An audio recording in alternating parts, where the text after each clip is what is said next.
మహాగణాధిపతయే నమః. ఓం గురుభ్యో నమః. ఓం శ్రీమాత్రే నమః.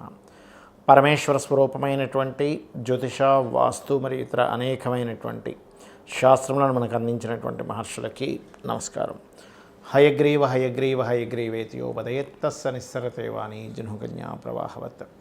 అరుణాం కరుణాతరంగితాక్షీం ధృతపాశాంకుశపుష్పబాణచాపాం అనిమాదిభిరావృతాం మయూకైః అహమిత్యేవ విభావయే భవానీం. శ్రీమాత్రే నమః. ప్రేక్షకులకి లలితాంబిక అమ్మవారి యొక్క అనుగ్రహం పరిపూర్ణంగా కలగాలని మనస్ఫూర్తి కోరుకుంటూ మనం ఈరోజు విశ్వవసు నామ సంవత్సరం కొత్త సంవత్సరం ఉగాది నుంచి గ్రహాలు ఏం మారనున్నాయి, అదేవిధంగా మనం కొత్త సంవత్సరం అనగానే పంచాంగం తీసుకొని చూస్తాం. ఆదాయము, వ్యయము, రాజ్యపూజ్యము, అవమానము. అంటే మనకెంత ఈ సంవత్సరం ఆదాయం ఎంత ఉంది, ఫైనాన్షియల్గా గ్రోత్ ఎంత ఉంది, ఖర్చు ఎంత ఉంది, మనల్ని మెచ్చుకునే వాళ్ళు ఎంతమంది ఉన్నారు, ఇబ్బంది పెట్టే వాళ్ళు ఎంతమంది ఉన్నారు అనేటువంటి చూస్తాం. అయితే ఇందులో గ్రహాల యొక్క ప్రభావం ఎంత ఉంటుంది. ఒక్కొక్కసారి మనకు ఆదాయం బాగా కనిపిస్తుంది, ఒక్కోసారి బాగా లోలో కనిపిస్తుంది. అవమానించే వాళ్ళ సంఖ్య తక్కువగా ఉంటే ఒక్కోసారి ఎక్కువగా ఉంటుంది. మరి దీన్ని ఇలాగే అనుభవించాలా, దీనికి ఏదైనా మనం కొన్ని చిన్న చిన్న పరిహారాలు చేసుకొని కూడా, చాలా పరిహారాలు ఉంటాయి, అందులో నేను మీకు కొన్ని చెప్తాను, చేసుకుంటూ కూడా మనం దీని నుంచి అధిగమించవచ్చా అనేటువంటి విషయాలు తెలుసుకుంటూ, అదేవిధంగా ఈ సంవత్సరం మనకి మేజర్ ప్లానెట్స్ అయినటువంటి రాహుకేతువులు మనకి రాహు కుంభంలోకి, కేతు సింహంలోకి మార్పు చెందుతున్నారు. దీనివల్ల ఇది ఎప్పటి నుంచి, జూన్ నుంచి మారుతారు. ఈ శని భగవానుడు విశ్వవసు నామ సంవత్సరం రాగానే అంటే దాదాపుగా మార్చ్ ఎండింగ్లో మారిపోతాడు.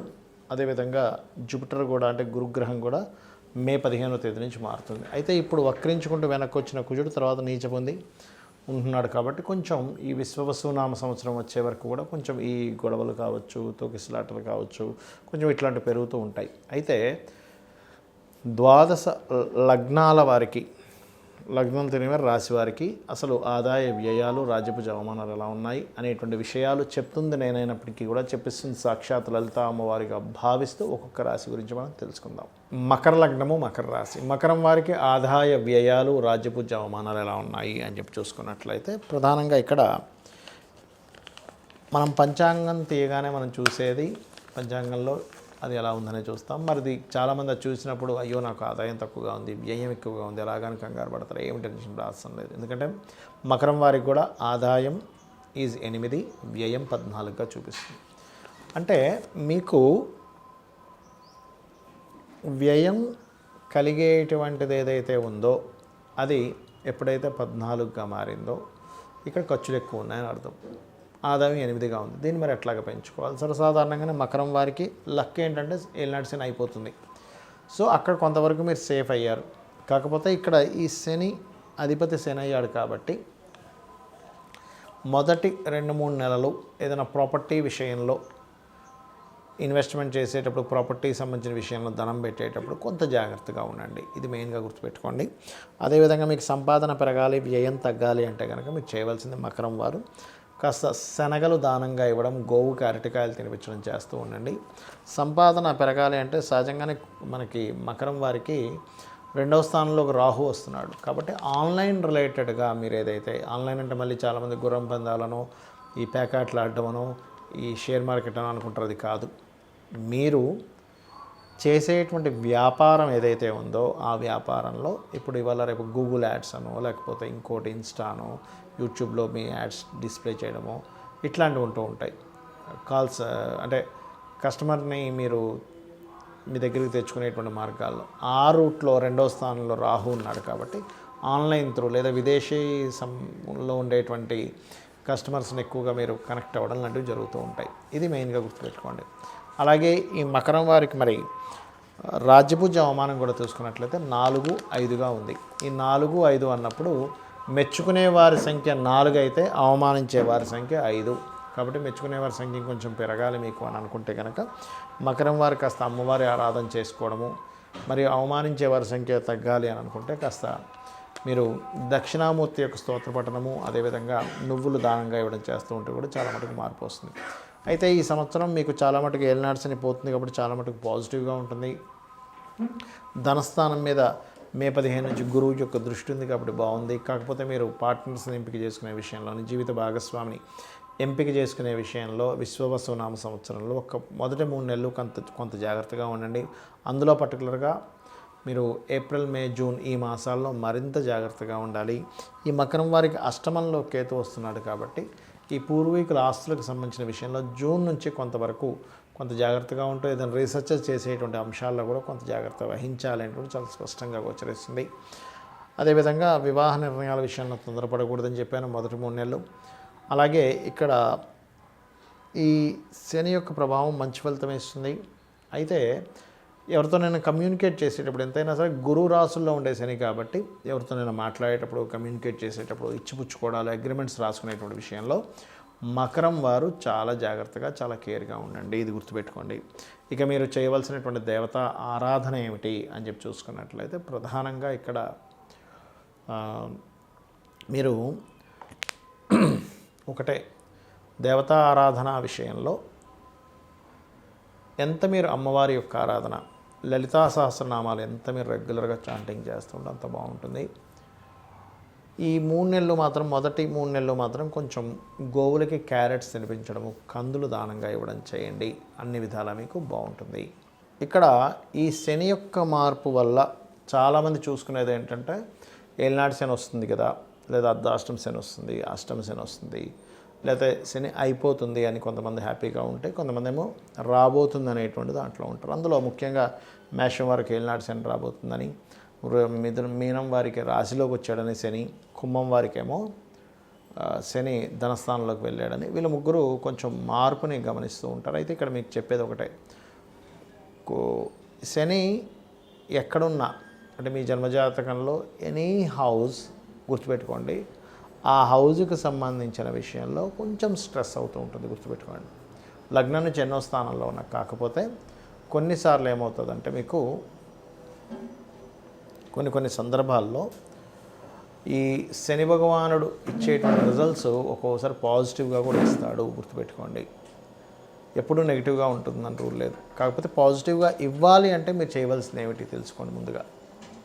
ఇక్కడ ఇంకొక విషయం చెప్పి నేను మీకు పరిహారం చెప్తాను శనికి సంబంధించిన విషయంలో. ఒకటి, శని నడుస్తుంది కదా, వివాహం అవ్వదు అనుకుంటే తప్పు. శని భగవానుడు నడుస్తున్నాడు కదా, ఎక్కడ కూడా మీకు వివాహంతో పాటు సంతానం కలగదేమో అనుకుంటే కూడా తప్పు. రాజకీయంగా రాణించాలనుకుంటే కూడా తప్పు. ఎందుకంటే ఇక్కడ ఎప్పుడు కూడా శ్రమకారకుడు. ఉద్యోగాలు వస్తాయి, వివాహాలు అవుతాయి, రాజకీయంగా రాణించడం జరుగుతుంది, సంతానం కూడా కలగడం జరుగుతుంది. కాకపోతే ప్రతిదీ కూడా కొంచెం స్ట్రెస్ఫుల్గా వెళ్తూ ఉంటుంది, పెయిన్ఫుల్గా వెళ్తూ ఉంటుంది. ఇది కొంచెం చూసుకోవాలి, గుర్తుపెట్టుకోండి. మరొక విషయం ఏంటంటే ఇక్కడ గమనించుకున్నట్లయితే ఈ యొక్క ప్రభావం ఏదైతే ఉందో శనికి సంబంధించిన ప్రభావం, పర్టికులర్గా మీరు ఎవరైతే రెగ్యులర్గా అంటే ఏలినాటి శని, అర్ధాష్టమ శని, అష్టమ శని నడిచేటువంటి వారు, లేదా శని దశ నడుస్తుంది కొంతమందికి ఆ శని దశ, శని మంచి పొజిషన్లో ఉంటే మంచి ఫలితాలు కూడా ఇస్తాడు, బ్యాడ్ పొజిషన్లో ఉంటే ఆ 19 years ఆఫ్ శని దశ ఇబ్బంది పడుతూ ఉంటారు. దీనికి పరిహారం ఏమిటి అంటే, ఫస్ట్ ఆఫ్ ఆల్ మీరు నిత్యము ఉదయము సాయంత్రము దీపారాధన చేయడం ప్రారంభించండి. ఒకటి. రెండవది, వీటితో పాటు ఇందాక మనం చెప్పుకున్నటువంటి ఏలినాటి శని, అర్ధాష్టమ శని, అష్టమ శని నడుస్తున్నటువంటి వారు మధ్యాహ్నం పూట నిద్రపోకండి. ఇది చిన్నపిల్లలకి, స్త్రీలకి, లేనట్లయితే ముసలి వాళ్ళకి ఇది వర్తించదు. యువకులకి అంటే దాదాపుగా ఒక 15 years ఆఫ్ ఏజ్ నుంచి దాదాపుగా 50 to 55 వరకు కూడా ఇది మధ్య వయస్కులకు కూడా ఇది వర్తిస్తుంది. యువకులకి, మధ్య వయస్కులకు కూడా మధ్యాహ్నం పూట నిద్రపోకండి. ఇక నైట్ డ్యూటీస్ చేస్తాము, పొద్దున్న కాసేపు నిద్రపోదామంటే దట్ ఈస్ డిఫరెంట్ థింగ్. మీరు నైట్ డ్యూటీ చేసే వాళ్ళ గురించి కాదు ఇది. కానీ రెగ్యులర్ డ్యూటీ చేసేవారు ఈ సమయాల్లో నిద్రపోతే మీకు ఎఫెక్ట్ ఇస్తుంది, శాటర్న్ యొక్క ఎఫెక్ట్ ఇస్తుంది. లేదంటే పొద్దున్నే 4 o'clock లేస్తానండి, నేను పని ఉంటుంది, మధ్యాహ్నం కోసం పడుకోవాలంటే దట్ ఈస్ డిఫరెంట్ థింగ్. అది. మూడవది ఏంటంటే గోవుకి ఎక్కువగా బెల్లము తినిపిస్తూ ఉండండి. మీరు ఎంత గోవులకు బెల్లం తినిపిస్తూ ఉంటే శని ప్రభావం అంత తగ్గుతుంది. మరొకటి, దగ్గరలో శివాలయం ఏదైనా ఉన్నట్లయితే నూనెని చక్కగా దీపారాధనకు వాడేటువంటి నూనెని తీసుకొని వెళ్ళి శివుడికి అక్కడ దీపారాధనకి వాడుకోమని ఇవ్వండి. ఇది మెయిన్గా గుర్తుపెట్టుకోండి. దీంతోపాటు మరి కొంతమందికి కాలసర్ప దోషం ఉంది కదండి నాకు అంటూ ఉంటారు. కానీ ఈ మధ్య నేను చూస్తున్నాను కదా చాలామందికి, వాళ్ళు కాలసర్ప దోషం ఉందని నాకు చూపిస్తారు, తిరగల్సిన రోజు కాలసర్ప దోషం ఉండదు. ఒకటే గుర్తుపెట్టుకోండి, కాలసర్ప దోషము ఎవరికి చూడమని చెప్పారంటే జన్మజాతకాన్ని చూడమని చెప్పలే అసలు. మీకు ఒకవేళ అంతగా కాలసర్ప దోషం వల్ల ఇబ్బంది పడుతున్నాను అని అనుకుంటే కాళహస్తికి వెళ్ళిరండి, ఈశ్వరానుగ్రహంతో ఆ దోషం తగ్గిపోతుంది.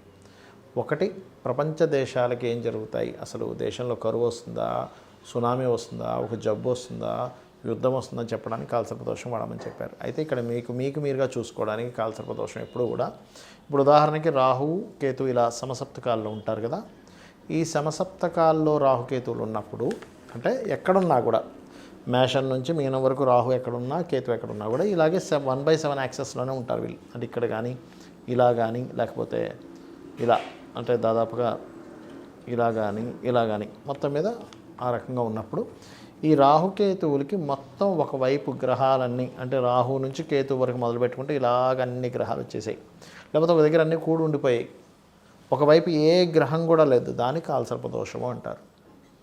సింగిల్ గ్రహం బయట ఉన్నా అది క్యాన్సిల్ అవుతుంది, గుర్తుపెట్టుకోండి.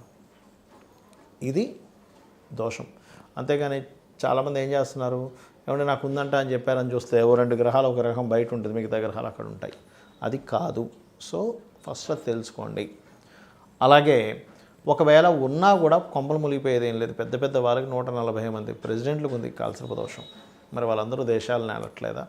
మెగాస్టార్ చిరంజీవి గారికి కూడా కాలసర్ప దోషం ఉంది. అంత మాత్రం చేత ఆయన ఏమి ఎందుకు పనికి రాకుండా ఏం పోలేదు కదా, గొప్ప వ్యక్తి అయ్యాడు. కాబట్టి వాటిని మీరు పట్టించుకోకండి దయచేసి. దశేం నడుస్తుంది, మీరు ఏ ప్రయత్నం చేస్తున్నారు, దానికి సంబంధించిన స్పెసిఫిక్గా అది ఏంటి, అదేం ప్రయత్నం చేస్తున్నారు, ఏ బిజినెస్లోకి వెళ్తున్నారు, మీరు చేసే ప్రయత్నానికి ప్లాంటరీ పొజిషన్స్ గోచారం కానీ మహాదశ లేదా అంతర్దశలు కానీ ఎంతవరకు సపోర్ట్ చేస్తున్నాయి, సపోర్ట్ చేయట్లేదు, మీకు అది యోగం ఉందా లేదా. యోగం ఉన్నప్పుడు ట్రై చేయడం వేరు, యోగం లేనప్పుడు ట్రై చేయడం వేరు. అంటే ఉదాహరణకి తిరుపతికి వెళ్తున్నాం, అసలు ఆ రూట్లో తిరుపతి ఉంటే కదా మీరు వెళ్ళి ప్రయాణం చేసినా సరే మీరు ఆ తిరుపతికి వెళ్ళేది, అసలు ఆ రూట్లో తిరుపతే లేదు, ఎంత దూరం అని ప్రయాణిస్తారు, దాన్నే యోగం అంటారు. ఆ రూట్లో తిరుపతి ఉంటే కాదండి ఇంకొంచెం దూరం వెళ్తే రీచ్ అవుతామని చెప్పుకోవచ్చు, అసలు లేదు, పరిస్థితి ఏంటి. కాబట్టి ఏంటంటే ఇక్కడ నేను చెప్పేది ఒకటే, మీరు నిత్యము లలిత అమ్మవారి యొక్క స్తోత్ర పఠనం చేయండి, ఖచ్చితంగా మీకు అన్ని విధాలా బాగుంటుంది. ఆ లలితాంబిక అమ్మవారి యొక్క అనుగ్రహం మీకు పరిపూర్ణంగా కలగాలని, ఈ విశ్వవసు నామ సంవత్సరం మీకు అన్ని విధాలా బాగుండాలని కోరుకుంటూ శ్రీమాత్రే నమః.